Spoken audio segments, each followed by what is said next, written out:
నమస్కారం అండి. నేను మీ తేజాని. తేజ రుచుల పుస్తకం ఛానల్కి స్వాగతం అండి. ఈరోజు మనం ఆలూతో చక్కని క్రిస్పీ క్రంచీ సైడ్ డిష్ని తెలుసుకుందామండి.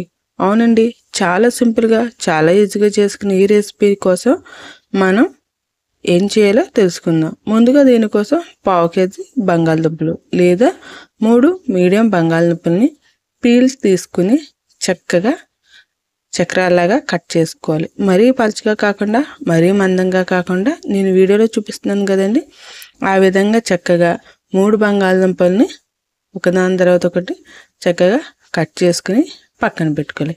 ఇవి కట్ చేసుకుని పక్కన పెట్టుకునే లోపు ముందుగా పొయ్యి మీద ఒక బాండీ పెట్టుకుని లేదా ప్యాన్ పెట్టుకుని అందులో ఆయిల్ వేసుకుని మీడియం టు లో ఫ్లేమ్లో పెట్టుకుని చక్కగా ఆయిల్ హీట్ అవ్వగానే మనం ఇందాక కట్ చేసుకున్న బంగాళదుంప ముక్కలు ఏవైతే ఉన్నాయో చక్కగా వాటినన్నిటిని వేసేసుకోవాలి. అలా వేసుకున్న తర్వాత 1 నుంచి 2-3 నిమిషాల తర్వాత మరో పక్కకు తిప్పుకోవాలి. ఇలాగా బంగాళదుంపలన్నీ చక్కగా లైట్ గోల్డెన్ కలర్ వచ్చేదాకా వేయించుకోవాలి. అవునండి, ఈ రెసిపీ సాంబార్లోకి కానీ రైస్లోకి కానీ సైడ్ డిష్గా చాలా బాగుంటుందండి.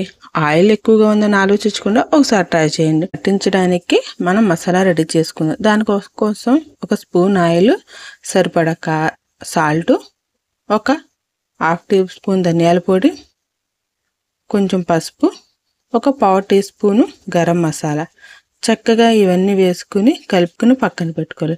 ఇప్పుడు కొద్దిగా వేగిన బంగాళదుంప ముక్కలన్నింటినీ ఒక ప్లేట్లోకి తీసుకోవాలన్నమాట. ఈ ప్లేట్లోకి తీసుకున్న బంగాళదుంప ముక్కల్ని 1 నుంచి 2 నిమిషాల దాకా చల్లారనివ్వాలి. చల్లారిన తర్వాత ఈ ముక్కల్ని ఒక ప్లేట్లో పెట్టుకుని లేకపోతే ఒక చపాతీ బల్ల మీద దేని మీద కన్నా పెట్టుకుని మనం ఒక కంప్రెషర్తో స్లైట్గా కంప్రెస్ చేయాలన్నమాట. అదిగోండి అలాగా జస్ట్ లైట్గా కంప్రెస్ చేయాలి. మనకి ఈ బంగాళదుంపలు బాగా మ్యాష్ అవుతుంది, కానీ మనము చిప్స్ చేసుకునే బంగాళదుంప ముక్కలకైతే ఈ ఫ్రై అనేది చాలా చక్కగా కుదురుతుంది అనమాట. ఇలా కంప్రెస్ చేసుకున్న ఆలు ముక్కల్ని మళ్ళీ నూనెలో వేయించుకుని మళ్ళీ ఫ్రై చేసుకోవాలన్నమాట. ఇది కూడా లో టు మీడియం ఫ్లేమ్లో ఫ్రై చేసుకుని చక్కగా ముక్కలన్నీ బంగారపు వర్ణంలోకి రాగానే ఒక్కొక్క ముక్కని తీసుకుని పక్కన పెట్టుకోవాలి. అవునండి, ముక్కలన్నీ ఒకేసారి రావు కనుక ఒక్కొక్కసారి ఏ ముక్క అయితే వేగుతుందో వాటన్నిటిని తీసుకుని పక్కన పెట్టుకుని రెడీ చేసుకోవాలి.